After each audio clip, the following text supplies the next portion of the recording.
Global warming এর চোটে মহাসাগর হয়ে যাবে হ্রদ। শব্দ দুটো খুব চেনা, গ্লোবাল ওয়ার্মিং। যত দিন যাচ্ছে তত বেশি করে শোনা যাচ্ছে বিষয়টি নিয়ে আলোচনা। বিভিন্ন প্রতিবেদনে পড়তে হচ্ছে বিশ্ব উষ্ণায়নের নানা দিক। সম্প্রতি 8ই মার্চ 2021 যেমন চিন্তা বাড়িয়েছে একটি সমীক্ষা।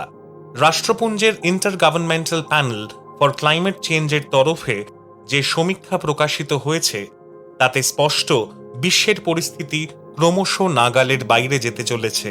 ভারতের মতো গরম প্রধান দেশও অদূর ভবিষ্যতে মারণ তাপপ্রবাহের সম্মুখীন হবে এবং তার পরিণতি হবে মারাত্মক। একটি রিপোর্টে প্রকাশ, বিশ্ব উষ্ণায়নের জেরে পাল্টে যাচ্ছে সমুদ্র স্রোতের গতিবিধিও। বিষয়টা ঠিক কিরকম? প্রথমেই উল্লেখ করতে হবে আটলান্টিক মেরিডিওনাল ওভারটার্নিং কারেন্টের কথা।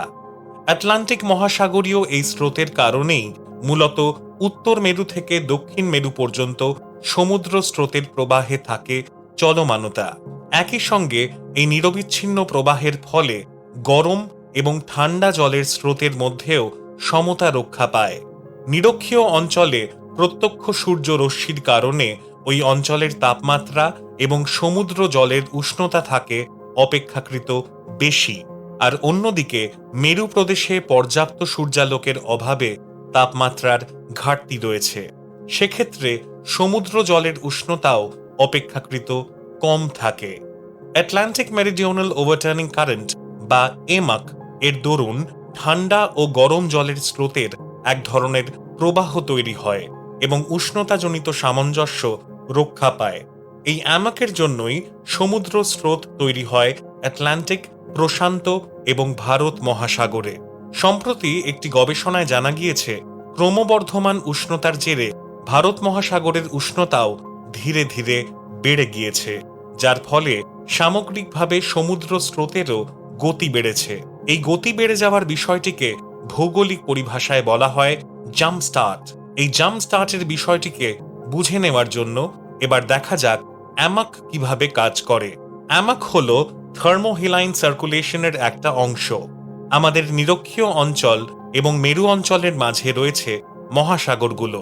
মেরু অঞ্চলে সমুদ্রের তাপমাত্রা কমের কারণে অনেক বেশি পরিমাণে হিমবাহ তৈরি হতে দেখা যায়।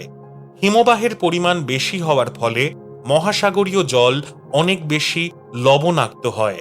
লবণের পরিমাণ বেশি হওয়ায় জলের ঘনত্ব অপেক্ষাকৃত বেশি হয়ে থাকে, যে কারণে সমুদ্রের উপরের অংশের জল আরো গভীরে নেমে যেতে থাকে। ফলস্বরূপ একটা ফাঁকা জায়গা তৈরি হয় সমুদ্রের উপর অংশে। এই ফাঁকা জায়গাকে ভরাট করতেই নিরক্ষীয় অঞ্চল থেকে সমুদ্র স্রোত ক্রমে প্রবাহিত হয় মেরু অঞ্চলের দিকে। এভাবেই জলের উষ্ণতার মধ্যে সামঞ্জস্য তৈরি হয়ে থাকে। অন্যদিকে জলের ঘনত্ব বেশি হওয়ায় মেরু প্রদেশীয় যে সমুদ্রের জল গভীর সমুদ্রে নেমে গিয়েছিল, সেই জল আবার উষ্ণতার সামঞ্জস্য বজায় রাখতে নিরক্ষরেখার দিকে প্রবাহিত হয়। এইভাবে তৈরি হয় প্রবহমান সমুদ্র স্রোত। এই পুরো বিষয়টিকে বলা হয় থার্মোহেলাইন সার্কুলেশন। সমুদ্র জলের এই প্রবাহ সারা পৃথিবীর উষ্ণতার মধ্যে সামঞ্জস্য রক্ষা করে। কিন্তু সম্প্রতি বিভিন্ন গবেষণায় চোখে পড়েছে এই অ্যামাকের গতি আগের থেকে অনেকটাই কমেছে। কারণ হিসেবে বলা হচ্ছে পরিবেশ দূষণ এবং পরিবেশে উত্তরোত্তর গ্রিন হাউস গ্যাসের বৃদ্ধি।